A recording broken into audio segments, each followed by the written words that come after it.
where you are right now isn't where you're going to be in a year or 5 years, but it is a nice, I think of it as like a lighthouse where you're steering your boat, and it's a sailboat. So you don't go in a straight line there. You're tacking back and forth with the wind. There may be some times where the wind is not blowing at all, but where are you basically heading?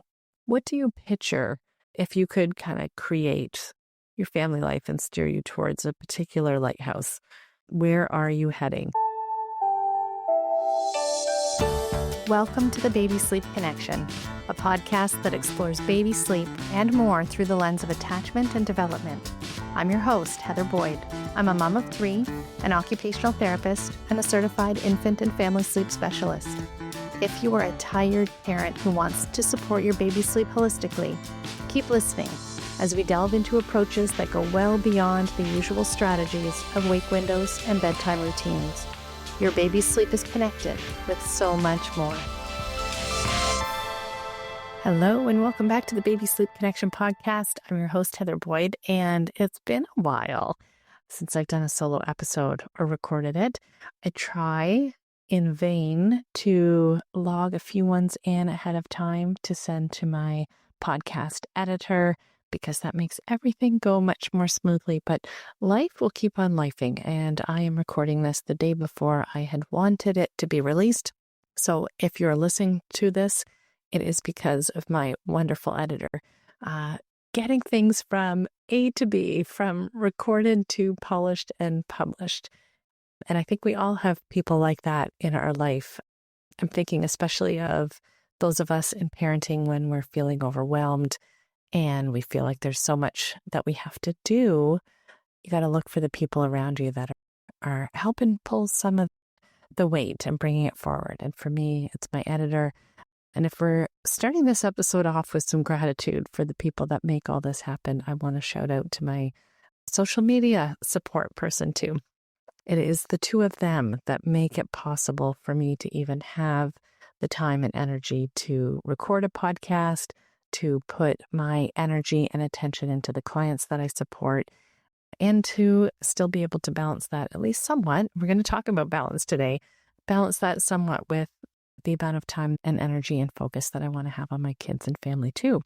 So I didn't intend for this to turn into a gratitude podcast, but there you go. If you have not paused lately to pay attention to the thing that you can be grateful for, I encourage you to do that. I was actually just listening to a podcast by Andrew Huberman talking about the power of gratitude to switch our mindset and our psychological framing of how things are going, even when everything is feeling overwhelming and crazy.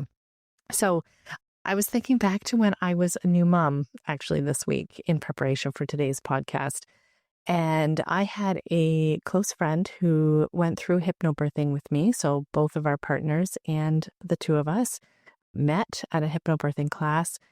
We did not live close to each other in Toronto, and I didn't have a vehicle. I don't think she did either, but we managed to get together enough. And we certainly were the 2 a.m. texting support team for each other.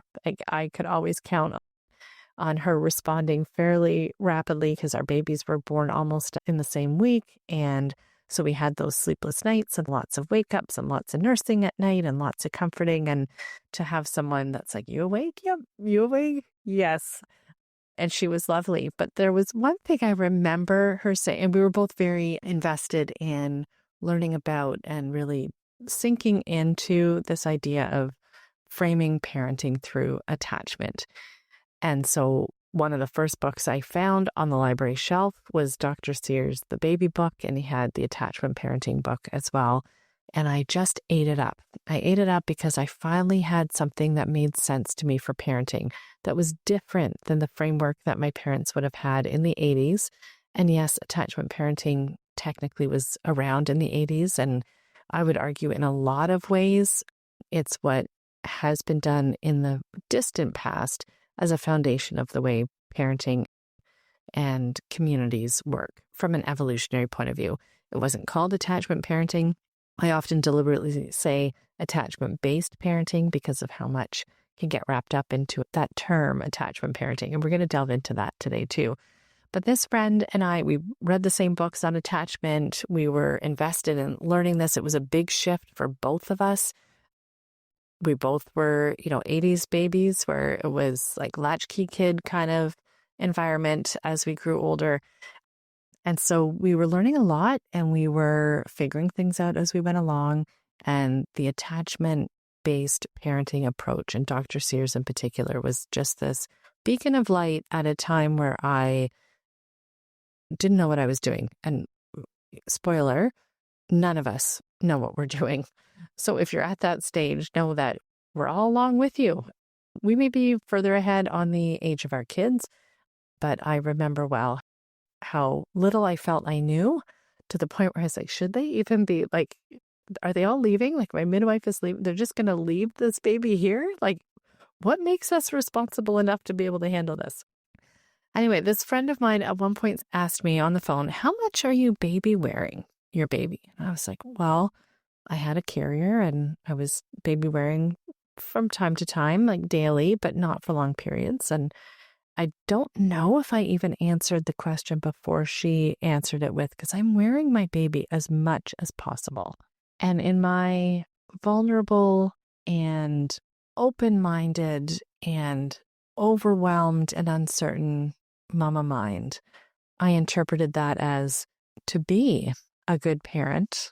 And I know this wasn't what she was saying, which is why so often we take in what we think we're supposed to be hearing, and it's not the message. It wasn't her intention to give me the impression that the more you wear your baby, the better a mom you are. But that's how I took it on. I took it on as this is something I should be doing more. I hadn't even thought of it before. I was using the carrier when it made sense to, when I wanted to, when my baby needed to. But beyond that, it was just, on the floor or in my arms, sitting on a couch, all these other options. And so I started wearing him more, thinking that I should. Now, I should add that at the time I had a voracious breastfeeding baby. And so quite a lot of my calories were going into breastfeeding, I'll just say. So I was having some trouble maintaining my weight. And I realized that is not everyone's story, but for me, I was eating lots to try to maintain that. But I was small and I'm not the tallest to begin with. And my baby, in contrast, was like the Michelin baby. So when I started wearing him more, I was wearing this really big baby on a really tiny frame.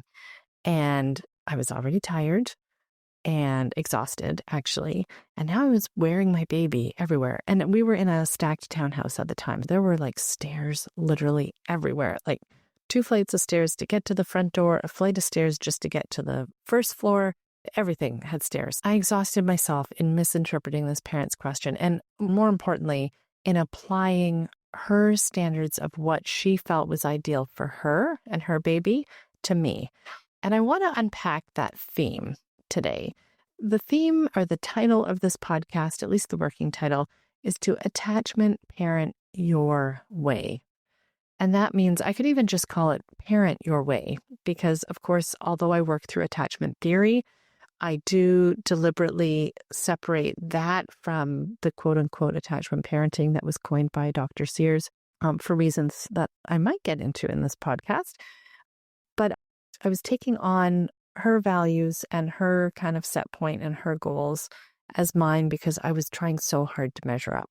So this idea of parenting your way is about taking what you need in this information saturated world that we're in and focus most of your problem solving and gathering of knowledge and information that you need from right where you are.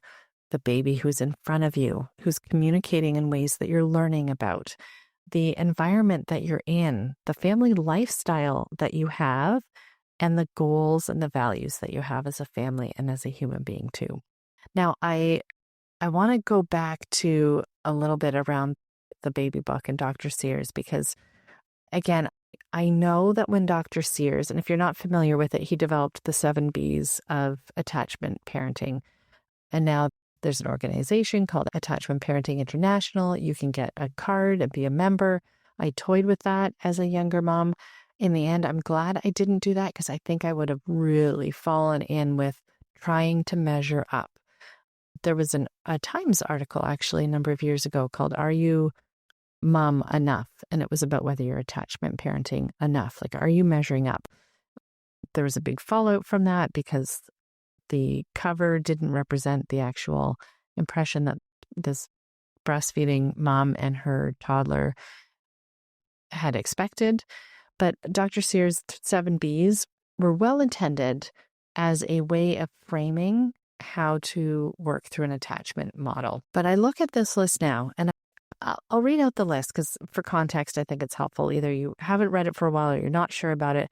But the 7Bs are birth bonding. So being close to your baby at birth for that initial important hormonal shift, breastfeeding, baby wearing, bedding your baby close. So sleeping, like having a bed or sleep surface close, including bed sharing, believing the language of your baby's cry, beware of baby sleep trainers or baby trainers, and balance, that ever elusive balance. And yes, it's number 7, but I would say it kind of goes right up at the top. When I look at this list now, 15 years, 15 and a half years after becoming a parent for the first time, I look at this and think, no wonder I interpreted this as a checklist.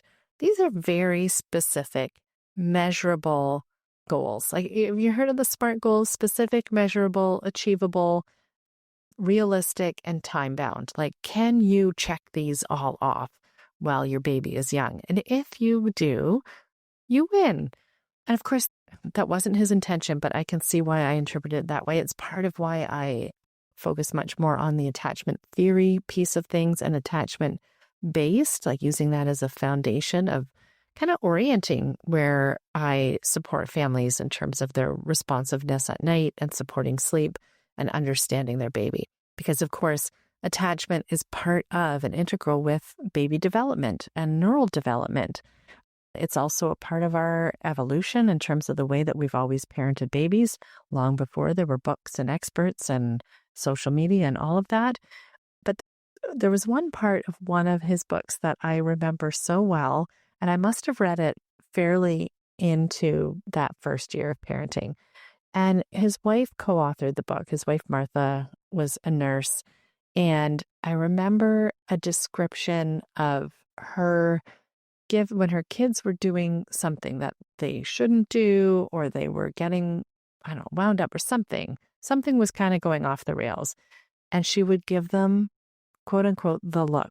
And I remember as this person striving so hard to be, I'll say, the perfect attachment-based mom. I was like, you mean I'm allowed to give my kids the look? Like that look that says like a full paragraph of, oh, no, you won't. Like, no, that's not what's going to happen here. So I thought I was supposed to be nice and gentle and kind. And these are all important things, of course, but all the time.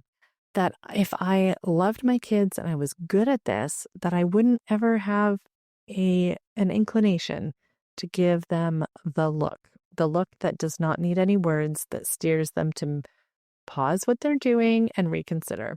Now, I have teenagers in the house. I have the look. And I remember feeling so liberated hearing that this was something that was still, whether it's the look or whether it's something else, whether it's the idea that you're not having to be a walking, talking testament to the 7Bs or to attachment parenting. And it's what I want to delve into a little bit today, because it's not just what I read way back 15 years ago. We now have social media giving this impression. Well, no, social media is just the tip of the iceberg. It's the good-looking photos, despite any trends towards showing the underbelly of the daily grind and the overwhelm. In general, we're still showing our best side.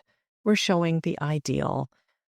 And we forget that there is way, way more going on than that image. We know that, but we forget. And there's way more nuance too.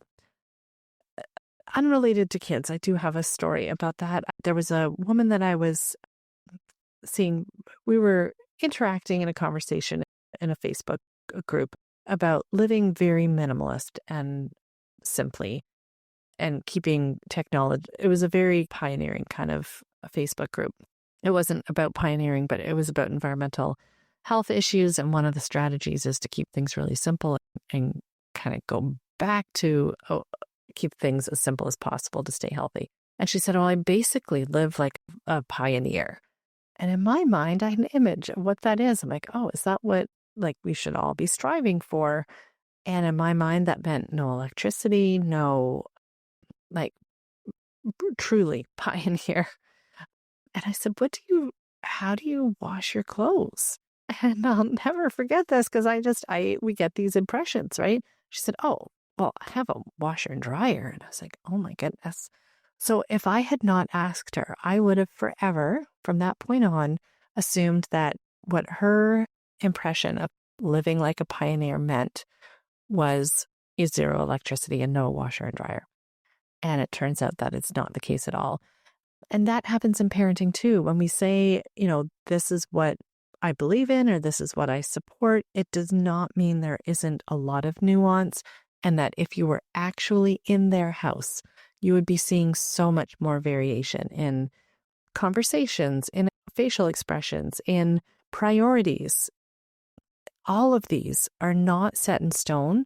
They are not a checklist we have to follow. We have to figure out what's going to work for us because that pioneering woman has a washer and dryer and Martha Sears has the look.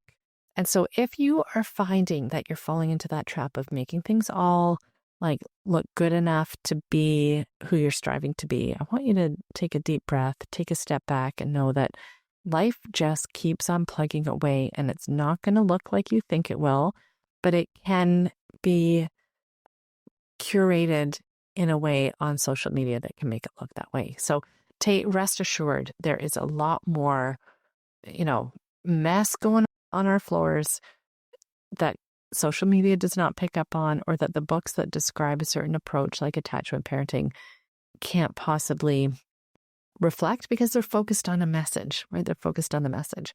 So what message do I want to get across today? Well, my message is to scrap all that. Know that you can pull in those things and the information and the guidance as scaffolding, as kind of like a framework to give you a sense of direction or a compass. But don't use it beyond that because your best compass is already inside your own home. What your baby needs, what you need, and what kind of life you want to live. So when I think about how do we help ourselves parent in the way that we want, it's moving away from asking ourselves questions like, is this allowed? Is something wrong with us if we fill in the blank? If we sleep separately, my partner and I, or if we bed share, is it absolutely 100% never okay? Does this count? Is another question that I get. Does this count as attachment parenting or does this count as sleep training? If they cry in my arms or if they cry for 2 minutes and I haven't responded, have I damaged them? Have I damaged the attachment? As an aside, of course, I've mentioned in previous episodes, part of attachment is that it does break and it gets repaired. And some of the magic of basing your approach on attachment theory and development is that repair actually is part of the process. So just an aside there. But yeah, does this count? Am I breaking the rules of a club I didn't actually join but want to be in if I do A, B, or C? And I know if you've been listening for a while, you know the story of my kiddo, my second one, who I was all prepared to do whatever I needed to be attachment based. And he needed something entirely different than my firstborn. What he needed was to have a quiet room with me not in it for about 2 minutes, and he would sleep for an hour and a half. If I stayed, he wasn't napping at all. If I left and he grumbled and growled and more, warbled, I guess, it wasn't distressed crying, then he would sleep. And I look back and think I had to break the mold on my own ideas around parenting with that kiddo because I thought leaving was breaking the rules. So let's start with there are no rules. There are guidelines and there are certainly safety measures, and there's certainly an amount of knowledge that becomes very helpful to have. But beyond that, you get to make up the rules that work best for you and your baby. Let's start with that. You can borrow rules, you can copy and paste them, you can reword them to work them into what works for you, but you get to make them. Another question that I get, and I think I brought this up already, was, am I damaging attachment by And it could be by returning to work, because I know that's such a really hard, big deal. It was a big deal for me, for a lot of the parents that I work with, especially we went through a round of return to work in my Confident Connected Baby Sleep program. It was hugely distressing. It's such a big shift. But am I damaging my baby permanently if I go back to work, to a job that I love, to sustain our household, to have some balance, to have a role outside the home? Am I damaging them by putting them in daycare or by having another baby so soon? Back a huge step up and look at what is it that you want as a family. So to do that, I was brainstorming how to put a bit of a framework or scaffold around this, and in terms of how to parent in a way that works for you. If you are someone that tends to want to get the defined, please just tell me what to do, right? Tell me what to do. Give me the 7 Bs. Give me the rules that I have to follow. Give me the membership. Let me sign up. I will follow everything to a T. I want you to think about these 3 perspectives. 1, parent in a way that reflects your values. 2, parent in a way that steers you in the direction you want to go as a family or as a human being. And 3, parent in a way that aligns with what is possible for you realistically right now. So let's delve in a little bit to those 3 before I wrap up. And the first was parent in a way that reflects your values. To do that, you need to know what's important to you. And what's important to you might be very different than it was before you had a baby. I don't know how many of you would have filled out that values exercise where you're given a huge list of 50 or 100 values, like ambition, selflessness, self-care, strength, compassion, a whole list of everything, wealth. And you were supposed to pick 10, and then you whittle it down to your top 3. And the purpose of the exercise is to realize that we can't do everything that we love on that list. We can't, it might be part of the flow of who we are, but if we're really focusing on what are our biggest priorities at this stage, then it's narrowing it down so we actually have a focus that gives us something that becomes a beacon when we have to make decisions. If we know that our baby is our top priority at this season, then a lot of the other things that are important to you, it's not their season. It's not the season for that. You're going to focus on your top priorities.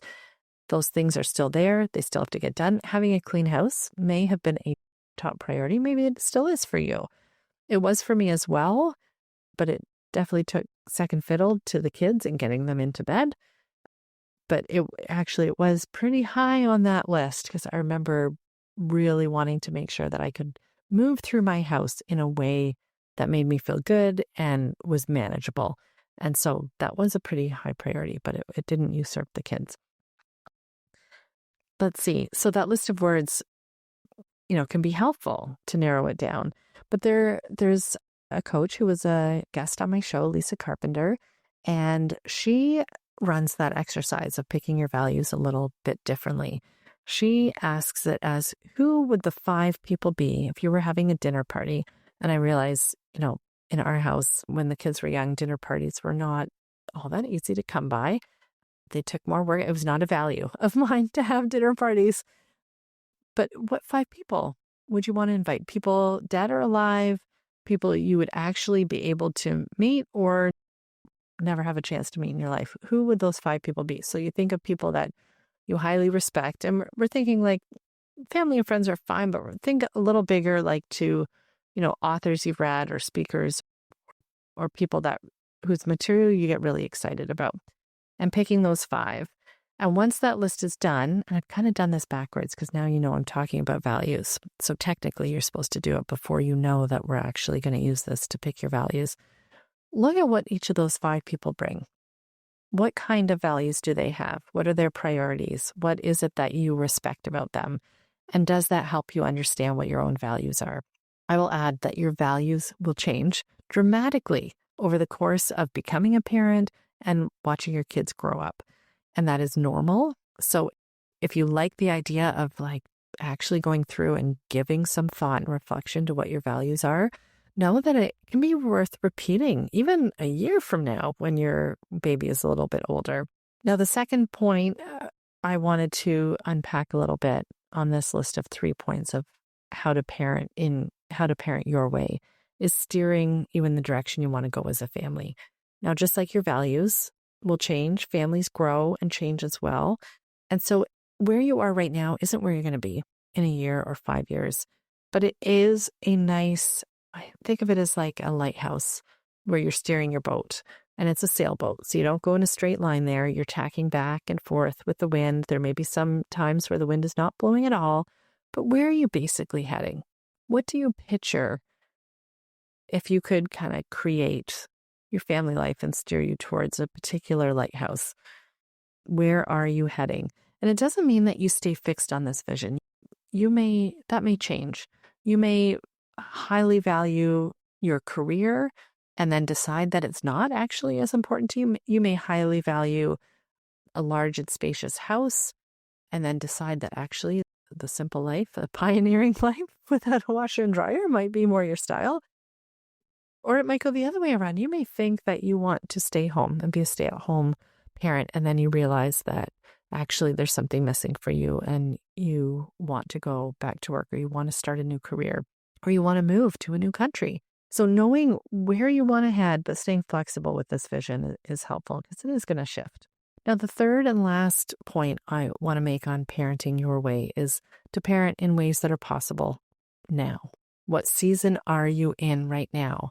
Because I could have wanted to, in fact, I did initially want to get back to work at 6 months.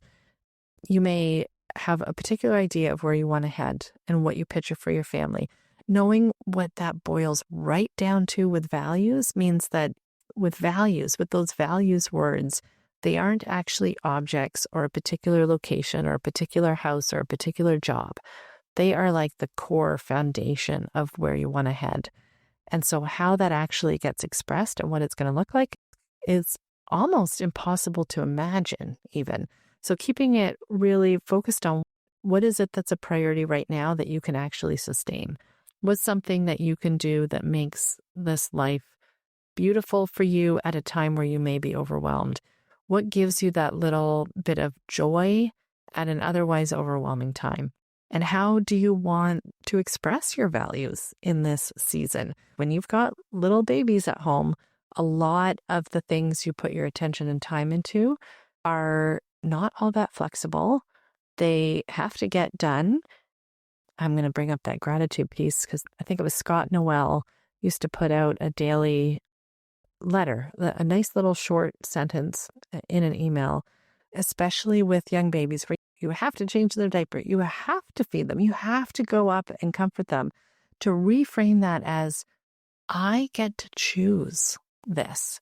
Now, of course, most of the things that have to be done, you're going to be choosing 100% of the time. Although you could also choose to share the load and delegate and, all sorts of things. But for many of these things, we have to do them because we know that it aligns with what's important to us. We respond to our babies because it is so fundamentally important to us that it feels like I have to. And he said, just switching that into I choose to really changes the feeling of burdened by the number of things that we actually do have to do, or that pull to be like, oh, my baby woke up again, I have to go get them. No, I choose to get them. This may be a choice I make 100% of the time, but thinking about it as a choice that I get the privilege of making really changes the perspective on that feeling of being burdened by the have-tos. And so knowing what season you're in is so important because there are going to be things that are going to have to be put on hold. It's not possible to do all the things that are of importance to you. It's doing the most important things right now. So what aligns with what is possible for right now? What can you sustain? What can you manage? And what is most important to you right now? There may be other really key values of yours that still have to be paused at this season of parenting, when your baby needs X, Y, or Z, or when at a season in your family's life where particular priorities have to take over, at least for now. And so when I think about what I wanted to share on this podcast, the bottom line is that the way that you are building your family life is going to be unique to you. Step out of that echo chamber of thinking that this is something you have to measure up to or that you have to tick everything off a checklist. Know that it is helpful to have knowledge and support and coaching around you. It can make things so much easier. And it's an and, not a but. You have so much of what you need right here. Take the time to reflect on what is most important to you right now, and then figure out, is there a way to make sure that our lives are reflecting that? One of my values was to make healthy food for my kids and to grow a garden. And we didn't know anything about gardening. And it could have been a million other things. It could have been music. And, I would have loved to have more music in our early days. We had some instruments. We played around with them a little bit, but we wouldn't have what musicians often reflect on in their own childhood, which is a lot of music everywhere, because that was a huge, important value for them.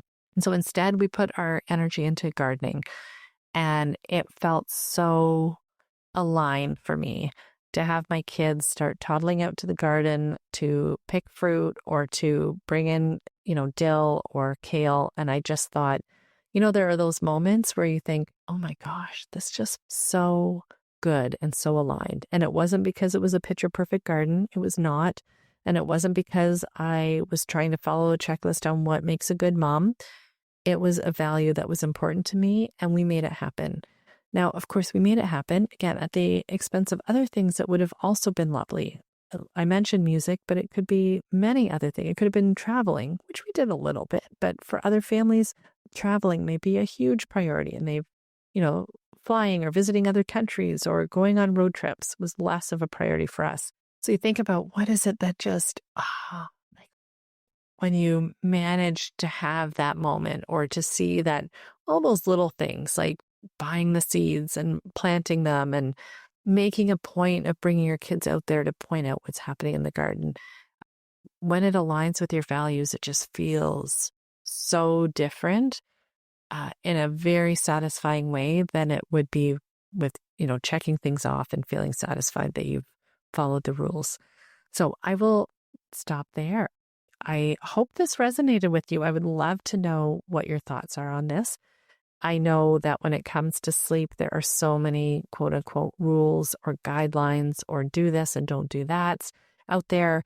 That safety is fundamental. So no matter how you choose to curate or create the sleep environment for your baby and the way that you respond at night, know that safety is part of it. Actually, I'm going to add one more story, because so much of what we think we're supposed to do with parenting can get criticized, especially on social media. I once had someone get really irritated with me and tell me that I obviously was not interested in the evolution of baby sleep and wasn't attachment based, because I said bed sharing needs to be done safely. There are some factors that need to be paid attention to make this safe. And that won't be a situation that all families can manage. And she said, clearly you're not based in evolutionary biology or in attachment. I said, well, okay, I'll let her do her. She was obviously in a different headspace in terms of what was so important to her, even more important than outlining that there is nuance. It goes back to that nuance piece, right? What it looks like for you in your house is never going to be fully encapsulated in a story or a social media post, or even if someone visits you. There's so much more nuance that happens over the hours, the days, and the weeks. And so it's going to look different. But I will stop there and wish you the very best in finding a way to parent your way.